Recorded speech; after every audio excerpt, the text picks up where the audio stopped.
Greetings, we are Team 125. Today, we want to introduce our findings regarding with U.S. unemployment and education level. First, uh, let me walk you through our purpose and research questions. Our purpose is to explore the relationship between unemployment rates, education levels, and geographical location across U.S. counties from 1970 to 2020. By analyzing data on unemployment, education, attainment, and median income categorized by urban and rural locations, the study aimed to identify trends and correlation to inform policies and addressing social economic disparities. Here we got two research questions you can quickly look through.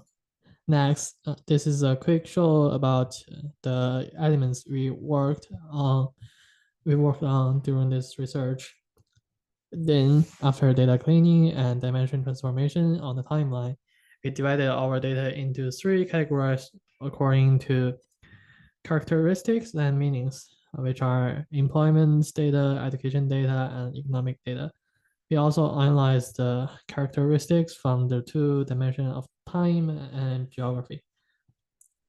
Then, uh, here are the 6 segments in this presentation. We'll walk you through one after the other.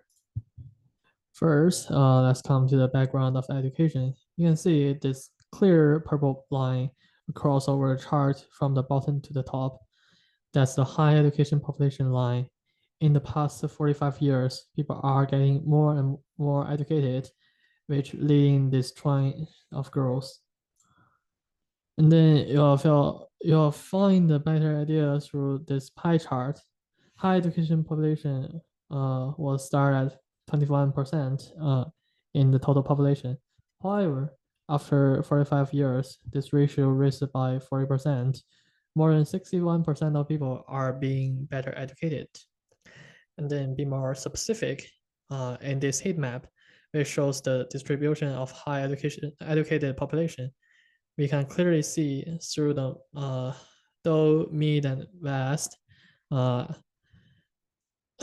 the mid and west region of United States have a few states with a large amount of people are highly educated. East region has the largest group of states and population being better educated. You can see here. Now we focus on the unemployment rate in the United States. Well, the first line chart shows the changes of civilian labor force employed and unemployed in the United States from 2000 to 2020. We can find that every civilian labor force in the United States gradually increased during this period. Some fluctuations can be detected in the trend of unemployed labor force, slightly altered from 3,000 in 2008 to 4,000 in 2009, and a decrease from 2,000 in 2019 to 4,000 in 2020. Employed labor force showed an opposite trend compared with unemployment. Well, the second large chart shows the overall trend of unemployment rate from 2000 to 2020 in the United States. From this chart, we can find that there were two increases in 2008 and 2019, respectively. During this period, there were two events, including the Great Financial Crisis in 2008 and COVID-19 pandemic in 2019. It can be concluded from the data that the two events actually impact the unemployment rate, but did little impact on the number of overall civilian labor force. Well, this map shows the distribution of unemployment rate across the United States. When dealing with the data, we find that employment rate for PR is extremely higher than other states. So we filtrated and do the map for the rest of the states. The color depths represent the unemployment rate.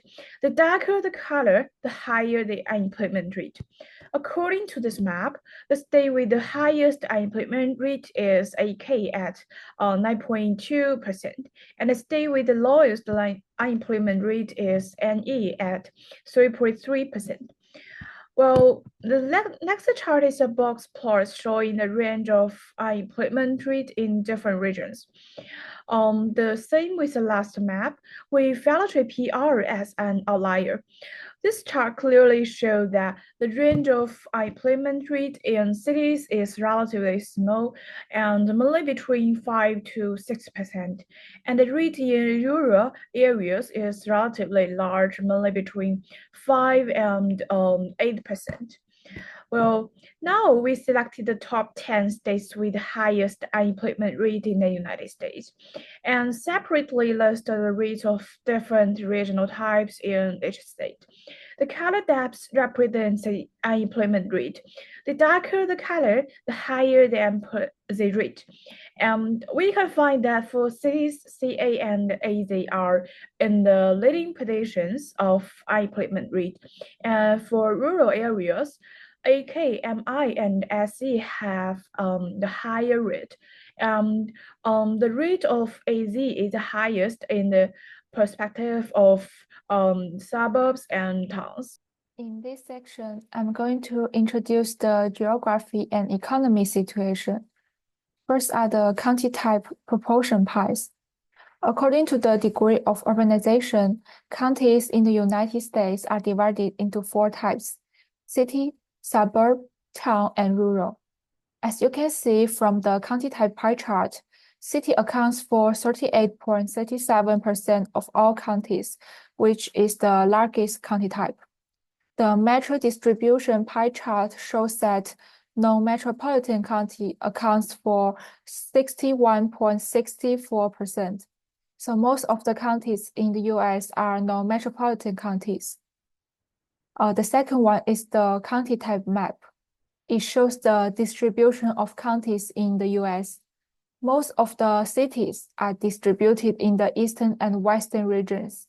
With the decrease of urbanization, the distribution gradually moves from the east and west to the central region. Eventually, most of the rural counties are distributed in the central region. Next is the urbanization and population map.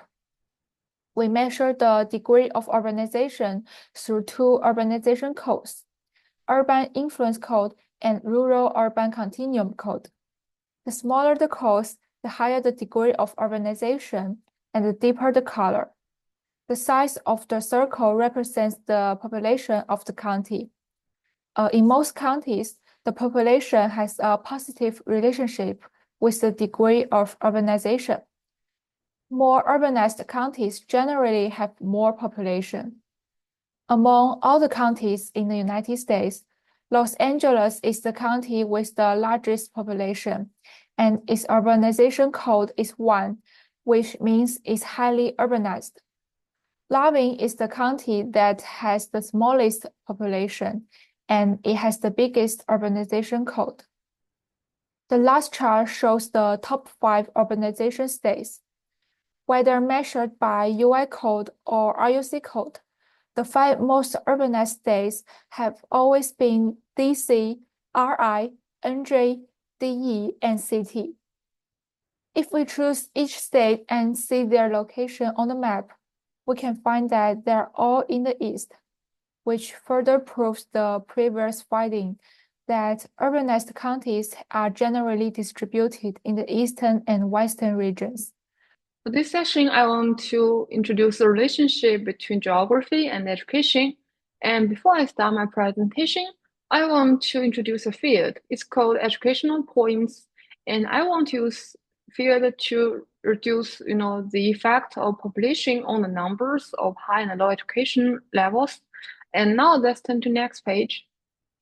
If we divide those data into 2 parts, western parts and eastern parts, it's quite obvious that western parts got higher educational scores than easterns.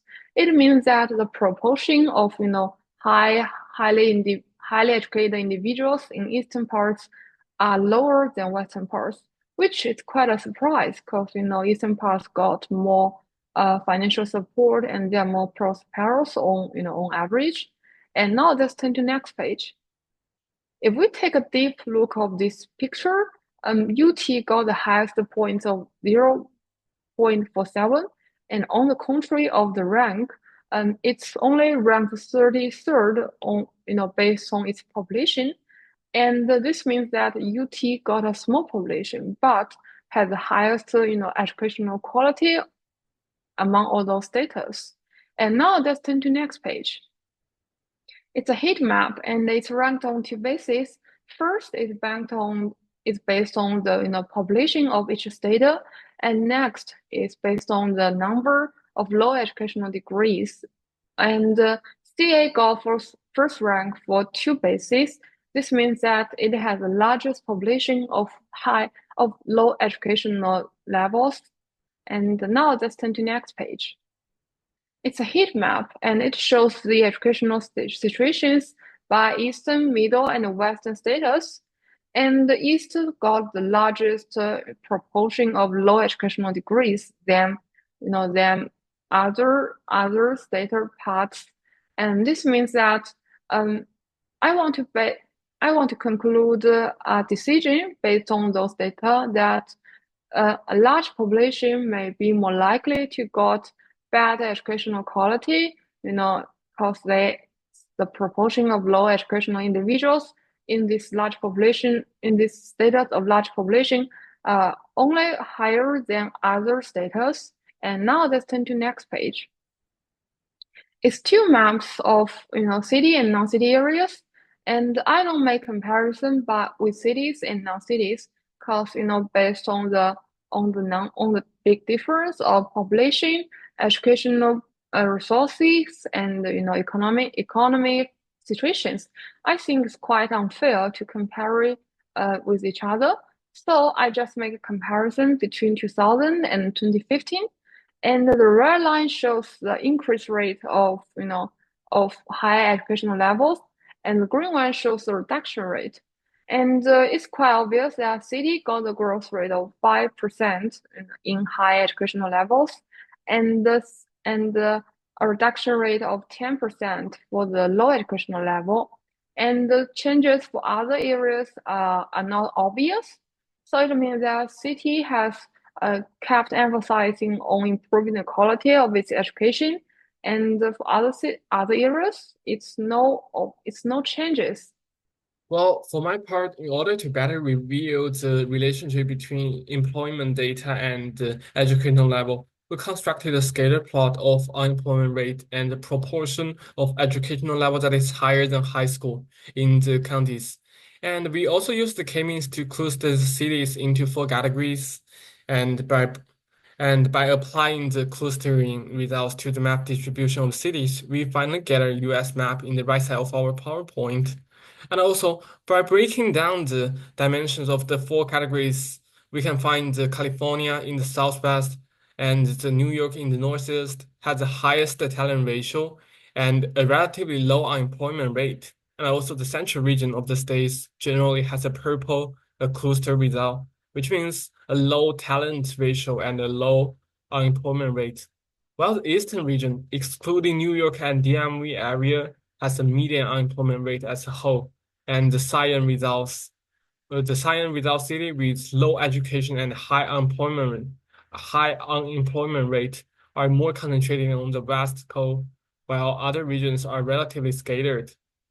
And next, we performed a region analysis regression on the unemployment rate based on multiple economic factors. So from the four figures, we can clearly see the relationship between the unemployment rate and also the different economic region factors. So the 4 sub-factors shows the correlation between the unemployment rate and MSA, urban impact code, and the RUC code, and also the population size. And as can be seen from this chart, the unemployment rate is clearly related to the regional economic characteristics. So we can see that the population MSA shows a significant positive relationship, and while UI and RUC code shows an inverse relationship. So among these 4 factors, and we can find that the UI has the most significant relationship with unemployment rate. So therefore, in areas with larger population and higher urbanization, the unemployment rate is higher, reflecting the forced competition in the job market in these areas. And in the areas with strong urban influence and high urban rural code, the unemployment rate is relatively low, showing an advantage of these areas of providing stable employment opportunities. And thus, we summarized all my previous findings into two conclusions. And the first one goes with high education, low unemployment rate are mainly concentrated in metropolitan areas and economic developed areas. And also, the economic metrics are great reflection for unemployment data, and the most obvious point is that UI affects the unemployment rate most. And besides, based on the above analysis, we can find that the different regions of United States face economic and educational imbalances. And the following suggestions are aimed at promoting the long-term sustainable development of the regions through technology innovation, resource allocation optimization, and also the multi-dimensional development. And through the above suggestions, the central region of the United States will be expected to achieve more balanced economic and social development in the future. And above is all our presentation. Thanks for listening.